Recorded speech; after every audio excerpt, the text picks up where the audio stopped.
ইসরায়েলের কুখ্যাত সব কারাগারের দৃশ্য সামনে আসলে গা শিউরে উঠবে, যেখানে পৌঁছায় না সূর্যের আলো, অন্ধকারে দিন গুনতে হয় মৃত্যুর।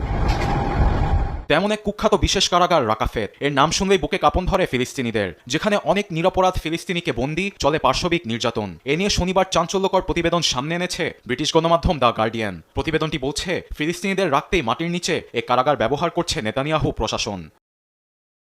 ব্রিটিশ প্রতিবেদনে আরও এসেছে, মাটির নিচে বিশাল এক অন্ধকার জগৎ রাকাফেত। শ্বাসরুদ্ধকর পরিবেশে বাতাস ঢোকারও নেই কোনো জায়গা। বন্দীদের পর্যাপ্ত খাবার না দেওয়ার পাশাপাশি পরিবারের সঙ্গে যোগাযোগেরও সুযোগ নেই।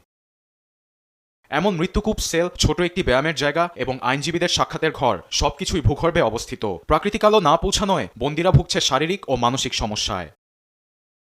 যদিও সিংহভাগই বেসামরিক নাগরিক, বন্দীদের মারধর, কুকুর দিয়ে হেনস্তার মতো অভিযোগ উঠেছে, যা চূড়ান্ত মানবাধিকার লঙ্ঘন।